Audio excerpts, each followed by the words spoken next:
안녕하세요. 저는 50대 초반의 여성입니다. 늘 힘들기만 했던 제 인생에 5년 전 기적이 찾아왔던 이야기를 해보려고 해요. 저는 보육원에서 자라 늘 가족이 있는 사람들을 부러워했어요. 그래서 꼭 좋은 사람을 만나서 가정을 이루는 게 꿈이었어요. 고등학교를 졸업하고 보육원을 나오면서 어느 작은 회사에 취직을 하게 됐어요. 공장에서 일을 하고 옆에 있는 기숙사에서 자취할 수 있는 곳이었어요. 열심히 돈을 모아서 혼자 자취할 만큼 컸어요. 나만의 공간을 가지고 싶었거든요. 그렇게 돈을 모으는데 열중했던 어느 날 남편을 만나게 되었어요. 사무직이었던 남편이 공장에 샘플을 전달하러 왔다가 저와 만나게 된 건데요. 저는 그때 공장 사무실에서 격리를 하고 있었어요. 남편은 제가 마음에 들었는지 처음 만났을 때부터 친근하게 말을 걸었고 그런 남편이 좋았습니다. 친절하고 따뜻하게 대하는 사람이 별로 없었으니까요. 처음 받아보는 친절의 마음을 뺏겼던 것 같아요. 남편과 6개월 정도 사귀다가 결혼을 했습니다. 어릴 때부터 꿈꿔왔던 가족이 생긴다는 것에 너무 마음이 벅차서 그런 식 내내 울었던 기억이 나네요. 남편은 그런 저를 보면서 결혼했을 날 신부가 그렇게 울면 이혼한다는 대사를 던지며 놀리는 바람에 더 울었었네요. 시어머니는 말이 없었고 묵뚝뚝해 보이셨지만 고아인 저를 받아주신 것만으로도 감사해서 처음 뵈었던 날 큰절까지 울렸습니다. 그리고 누구보다 잘 살겠다고 약속했어요. 결혼 후 몇 년간은 별일 없이 잘 지냈어요. 두 아이가 태어났고 저는 애들을 키우려 남편 뒷바라지하려 매일 정신이 없어서 하루가 어떻게 가는지도 모르고 지냈어요. 그때 시어머니 댁의 반찬과 김장 김치도 제가 다 했는데 지금 생각하면 그 많은 일을 어떻게 다 했나 엄두가 나지 않네요. 그런데 남편이 조금씩 변해갔어요. 원래 성품이 나았다고 하는 게 더 맞을 것 같아요. 언젠가부터 남편은 월급을 제대로 가져다 주지 않았는데 알고 보니 시어머니가 월급을 달라고 했다는 거였어요. 어머님이 당시대 월급을 달라고 하셨다. 그래도 우리가 쓸 것은 남기고 드려야지. 그렇게 다 가져다 드리면 애들은 어떻게 키우고 우리 생활비는 어쩌고. 지금 당장 내일 장볼 돈도 없는데 미리 말을 해주던가 라고 말하자 남편은 버러 화를 냈어요. 아니 그동안 내가 가져다 준 돈 다 어쩌고 내일 장볼 돈도 없다고 그래. 그렇게 돈을 물 쓰듯 낭비하니깐 엄마가 돈을 달라고 하셨지. 당신 진짜 어쩌려고 돈 관리를 그따위로 하는 거야. 저는 너무 황당하고 어이가 없어서 말했어요. 당신이 가져다 준 돈이 얼마나 된다고 그렇게 말해. 우리 생활비하고 적금 놓고 하면 빠짓해서 남는 것도 없어. 그건 당신이 제일 잘 알잖아. 그리고 내가 무슨 낭비를 해. 낭비할 돈도 없지만 난 몇 년째 옷도 하나도 안 사 입었어. 그렇게 말하면 나는 억울하지. 시끄러워. 앞으로 엄마가 용돈 조금씩 보낸다고 하니까 그걸로 써. 진짜 내가 엄마 보기 창피해서. 라며 소리를 지르고 집에 나가더군요. 시어머니는 제가 친정이 없다고 은근히 일도 많이 시켰고 갑자기 불러서 저녁을 지어라. 친구들이 오니 밥상 차려라. 그런 일은 일도 아니었지만 꼭 다 참고 시키는 대로 해왔어요. 그렇게 하는 게 집안에 분란도 안 생기고 나는 미움받아도 우리 애들은 사랑받을 거라고 믿었기 때문이었어요. 하지만 남편의 월급을 가져가는 건 도저히 이해가 되지 않았어요. 어머니 현수 아빠한테 들었는데 월급을 달라고 하셨다면서요. 그런데 그 돈은 제가 적금을 넣고 애들하고 생활도 해야 돼서요. 니네 쓸 돈은 준다고 성준이가 얘기 안 했니? 그동안 보니까 내가 씀씀이가 해프더라.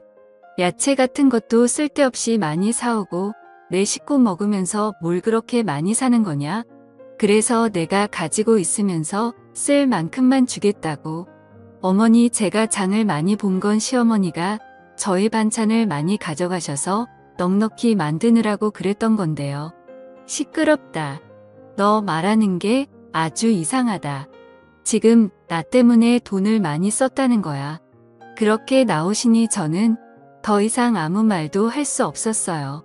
그때부터 저는 시어머니에게 매주 조금씩 돈을 다 써야 했는데 그 돈으로는 애들한테 들어가는 걸 쓰기에도 부족했어요.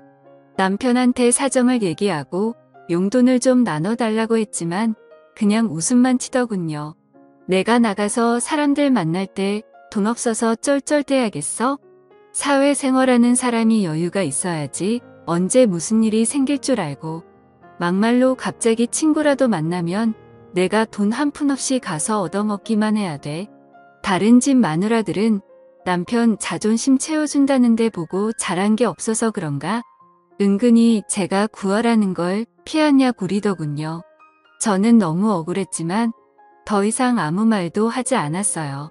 제 말이 통하지 않는다는 걸 몇 번의 경험을 통해서 알았으니까요. 저는 제가 할 수 있는 일들을 찾기 시작했고 집에서 할 수 있는 인형 눈 붙이기부터 밤 까는 일들을 했습니다. 손도 많이 가고 힘이 드는 거에 비해서 돈은 조금이었지만 그나마 집에서 애들을 보면서 할 수 있는 일이었어요.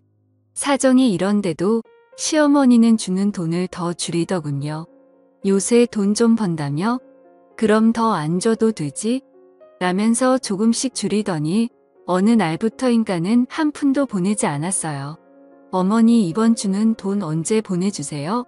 원래 어제 주셔야 했는데 내가 버는 돈으로 충분히 쓰고 살겠더만 굳이 내 아들이 번 걸 그렇게 가져다 쓰려고 드니?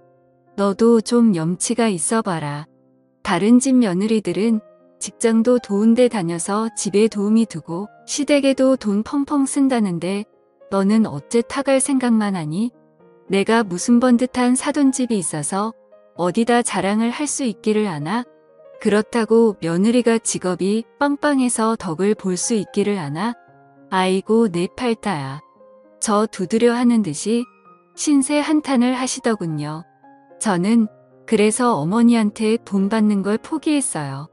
그리고 애들은 어린이집에 맡기고 다닐 수 있는 일을 찾았고 보험 설계사 일을 시작하게 되었습니다. 남편은 점점 집에도 잘 안 들어왔고 늦게 들어오는 날은 술에 취해 있을 때가 많아져요. 알고 보니 남편은 원래 도박에 빠져 있었더라고요. 그래서 한번 결혼을 했다가 한 달도 안 돼서 파혼을 했었다더군요. 나중에 공장에서 같이 일하던 아줌마를 통해서 늦게 되었어요. 하지만 저에게는 이미 남편 사이에 아들도 있었고 결혼 생활은 돌을 킬 수 없는 노릇이었어요. 가족 없이 자란 저는 아이들도 그렇게 키우기 싫었어요. 그래서 그저 나만 참으면 된다는 마음으로 보험 일을 하면서 악착같이 아들을 키웠어요. 다행히 아이들은 제 말이라면 자다가도 깨서 들을 만큼 착하게 잘 자라서 초등학교에서 공부도 곧잘 했어요.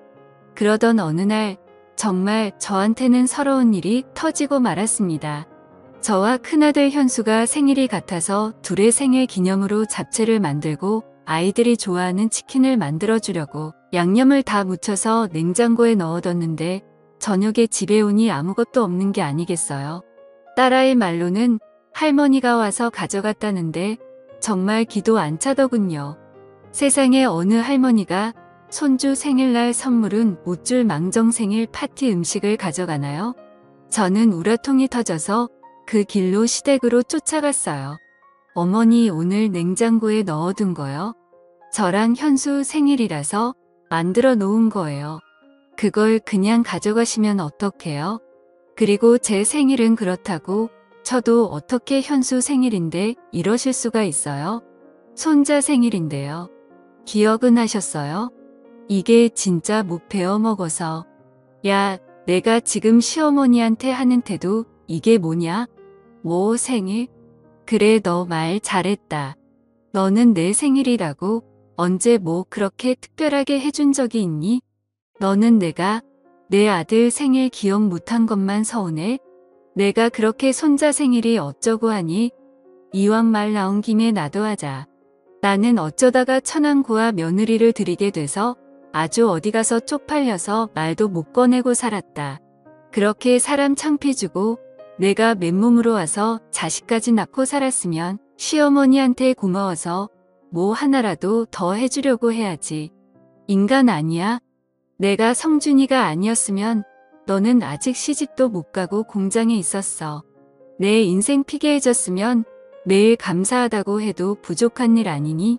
처음에 만났을 때는 큰절을 하고 부산을 떨더니 내가 돈 좀 관리하고 집에 저녁 반찬거리 좀 가져왔다고 이렇게 쫓아와서 사람을 못살게 보고 시건방을 떠. 너 그냥 나가. 나도 더는 못 봐주겠어. 계속 이럴 거면 혼자 나. 저는 애들을 두고 나가라는 말에 시어머니가 저한테 퍼부었단 말을 그저 다 흘려듣고는 집으로 얼른 돌아갔어요. 남편은 역시나 집에 들어오지 않았고 새벽동이 틀 무렵 제가 출근하려고 일어날 때 술에 취해 들어와서 씻지도 않고 잠이 들었어요. 정말 모든 걸 놔버리고 도망가 버릴까 하는 생각이 굴뚝 같았어요. 하지만 애들한테 부모 없는 삶을 물려주고 싶지 않아서 참았습니다. 그러던 어느 날 저는 보험 계약을 하는 분과 이야기를 하다가 경찰의 가족 찾기라는 프로그램이 있어서 거기에 DNA를 등록하면 가족을 찾아준다는 말을 듣고는 경찰서를 찾아가서 DNA를 등록하게 되었어요. 혹시라도 제 가족 중에 누군가가 있을지 모른다는 희망을 가지고 말입니다. 그만큼 시어머니와 남편이 제게 주는 사랑은 너무나 컸습니다. 하지만 시간이 지나도 연락은 오지 않았고 저도 처음에는 궁금해서 몇 번은 경찰서도 찾아가 보고 연락도 해봤지만 아무 성과가 없자 그냥 포기를 하고 살게 되더군요. 그리고 반년 후 남편은 회사에서 정리해고를 당했어요. 전화로 딸에게 아빠가 정리해고됐다며 집에 있는다는 이야기를 듣고 서둘러서 들어가 보니 시어머니가 계시더군요. 저는 얼른 애들을 학원에 보냈어요. 시어머니나 남편의 표정이 심청치 않았으니까요. 이제 매달 상준이가 주던 월급은 내가 줘야겠다. 내가 요새는 애들 아빠보다 잘 번다는 것 같던데 난 그냥 상준이가 주던 만큼 안 줘도 된다. 어머니, 저는 제 월급 못 드려요. 애들 학원비도 많이 나가고 앞으로 대학 보내려면 지금보다 돈도 더 많이 필요해요. 안 그래도 요즘 보험 계약하는 사람들이 줄어서 많이 어려워요. 그리고 저 그렇게 많이 버는 거 아니에요. 너는 아무것도 없이 시집 와서 이만큼 살아놓고도 내 거 챙기겠다고 그러는 거야. 내가 감히 우리 엄마한테 따박따박 말 대답을 해? 내가 항상 이런 식으로 엄마를 대했구나. 그런 식으로 말하지 마. 나도 할 만큼 했어. 이건 내가 잘 먹고 잘 살겠다는 거 아니잖아. 우리 현수랑 현아를 위해서 그런 거라고. 어머니는 그동안 당신한테 가져간 돈도 아직 있는데 그거 안 쓰고 모아주신다고 했다며? 그럼 진짜 그 돈 쓰면 되잖아. 너 진짜 간도 크다. 내가 꼭 우리 아들이 힘들게 번 돈을 쓰라는 것처럼 말하는구나. 내 아들 돈이 그렇게 웃음이? 그 돈을 막 쓰겠다고 하는 거야.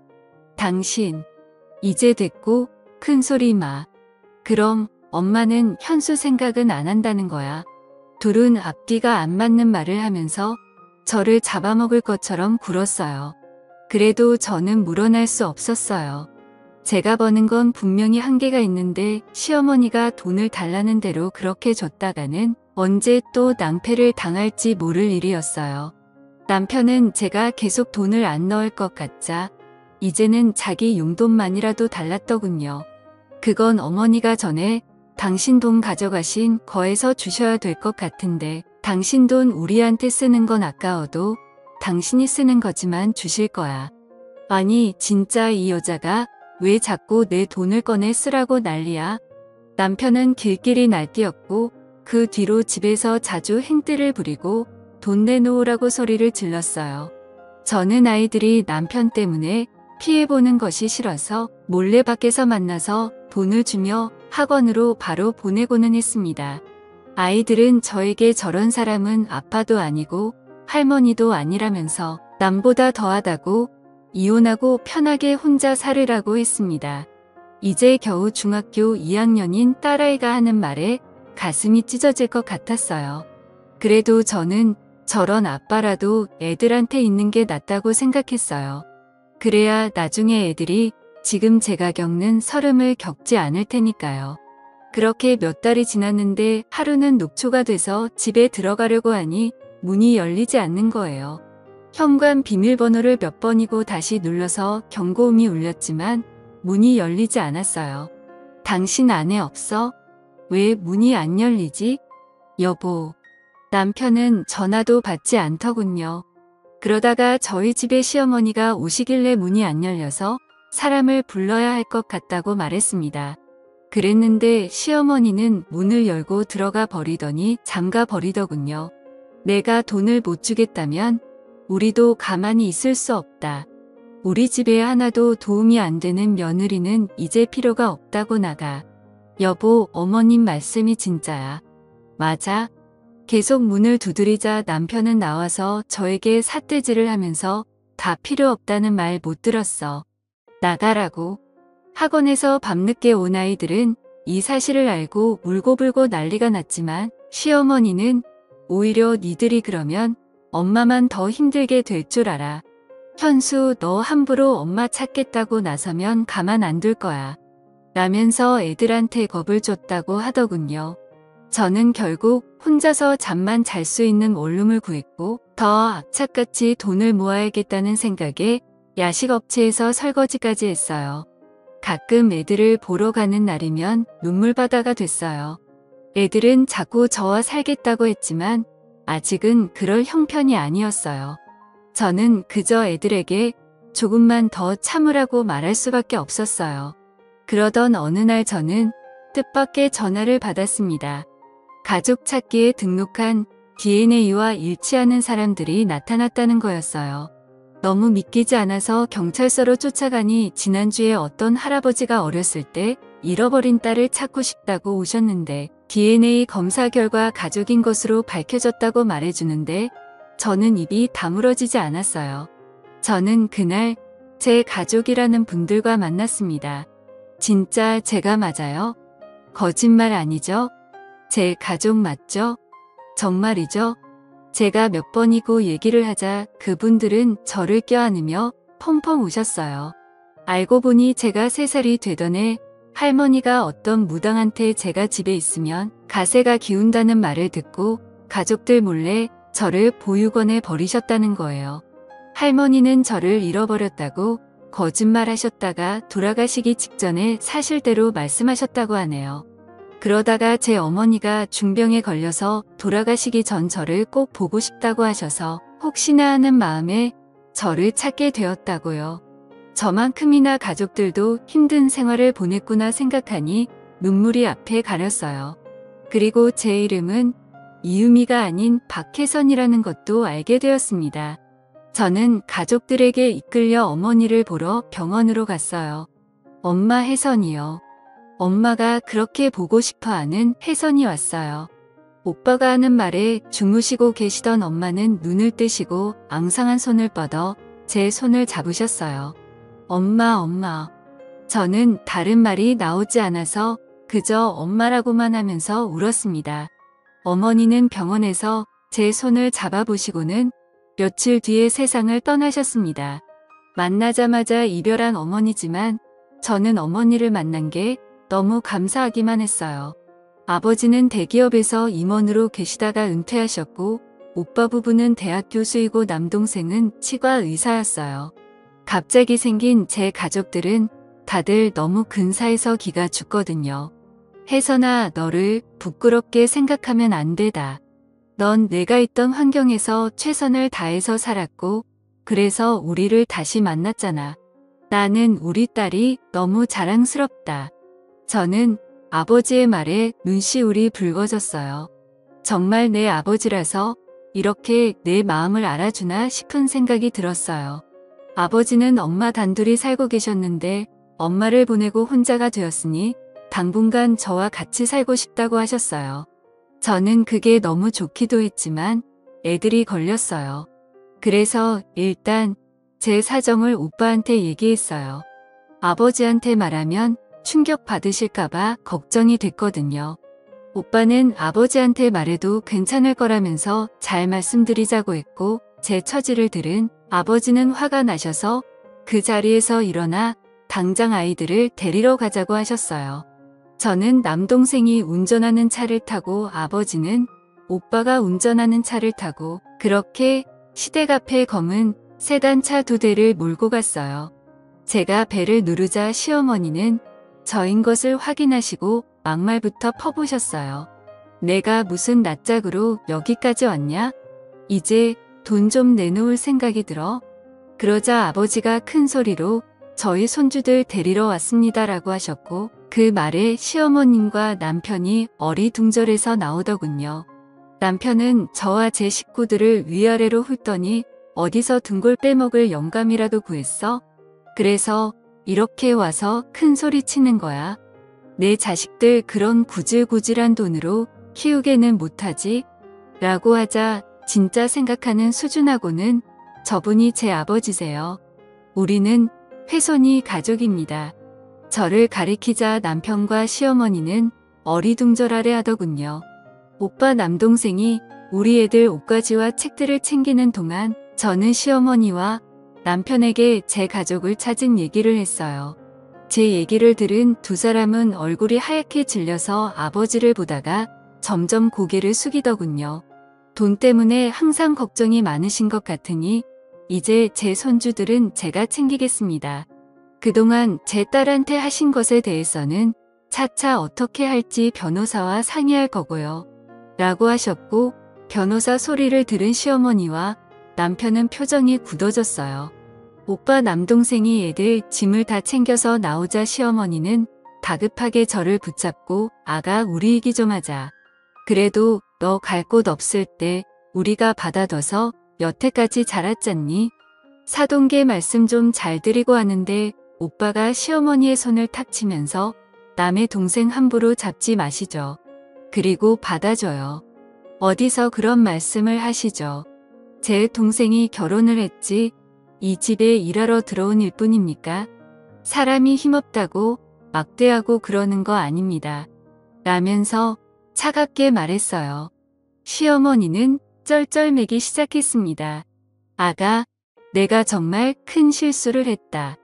정말 미안하다. 내가 잘못했어. 여보 미안해. 당신이 돈 안 주니까 그만 꼭 해서 정말 내가 바보 같아서 미안해. 돈을 안 준다고 해서 당신이 그렇게 말을 해. 난 당신이 벌은 돈 거에 만져보지도 못한 사람이야. 그런데 내가 아이들하고 먹고 살겠다고 돈을 안 준다고 사람을 그렇게 내도 못 참. 그것도 일하고 들어온 사람을. 나 이혼 소송할 거니까 그렇게 알고 있어. 저는 애들을 데리러 학교로 갔고 갑자기 왜 할아버지와 왜 삼촌이 생긴 아이들은 어안이 된 건 했지만 곧 너무 기뻐하며 좋아해줬어요. 그리고 시어머니와 남편은 몇 번이고 제게 연락을 하고 찾아오기도 했지만 만나지 않았어요. 한 번은 제가 오빠 부부와 백화점에 갔는데 어떻게 알고 시어머니가 저희를 쫓아오신 거예요. 그래서 오빠가 무슨 얘기를 할 건지 드러나 못했으며 같이 백화점 커피숍으로 들어갔어요. 제 둘 부부는 잘 지냈는데 아들이 회사를 그만두면 문제가 생긴 거예요. 용돈을 안 주겠다고 하니 불화가 좀 있었고 저도 남들 다 받는 패물임을 예단 못 받고 며느리를 들었는데 제 입장은 생각 안 하시고 무조건 안 좋게 보시네요. 그렇네요. 좋습니다. 그 용돈이라는 것과 패물 예담해드리고 저희도 가정폭력과 협박으로 아드님과 사돈분 정식으로 고소하겠습니다. 아니 그러시면 얘기가 틀려지죠. 지금 혜선이 이혼 변호사 만나고 왔는데 애들 직원을 들어보니 굉장하더군요. 하루가 멀다 하고 술 마시고 도박하고 집에 안 들어오는 아버지, 그리고 집에 있는 애들 간식까지 쓸어가고 돈 한 푼 안 보태면서 엄마를 부려먹는 할머니. 이 정도면 이혼 사유가 차고도 넘칩니다. 그리고 집 비밀번호까지 바꾸고 못 들어오게 해서 1년 가까이 밖에서 살겠죠? 이런 것도 다 죄가 될 수 있고 위자료를 받아낼 수 있다고 하던데 저희는 그대로 다 진행할 겁니다. 그러니까 그렇게 알고 계세요. 억울하다는 시어머니의 말에 기가 차서 저도 한마디 했어요. 어머님 집에서 최신형 에어컨에 제일 큰 냉장고까지 있고 부엌도 최신식으로 다 뜯어 고치셨잖아요. 우리 애들은 낡은 에어컨 안 돌아가서 더워서 힘들어할 때 언제 한번 들여다보기라도 하셨어요. 어떻게 이렇게 뻔뻔하세요? 이제 와서 제가 친정이 생기니깐 이런 식으로 덜 변하시다니 정말 너무 유치하고 우습네요. 그 미안하다는 말도 못 믿겠으니까 나중에 법정에서 만나죠. 시어머니는 주변에서 다 쳐다보자 얼굴을 숙이고 서둘러 돌아갔어요. 저는 아버지가 잘 아시는 변호사분 소개로 이혼 변호사를 만나서 소송에 승소를 하고 위자료도 받고 정신적인 피해 보상도 받았어요. 지금은 아이들도 다 대학 가고 저는 인생 처음으로 매일 편안한 생활을 하고 있어요. 이런 든든한 가족들이 있다는 게 살아가면서 이렇게나 힘이 된다는 걸 몰랐어요. 가지고 있을 때는 모른다고 하던데요. 많은 분들께서 가족이라는 존재가 원래 있었기 때문에 너무도 당연한 거라서 소중함을 잘 못 느끼실지도 모르겠어요. 오늘은 더 따뜻한 마음으로 가족들 한 번 더 생각해 보시는 건 어떨까요? 저 같은 사람도 웃을 날이 오니 하연 들으시는 분들에게도 좋은 일들 생겼으면 좋겠다는 마음으로 이야기를 하게 되었습니다. 그럼 다들 행복하세요. 들어주셔서 감사합니다.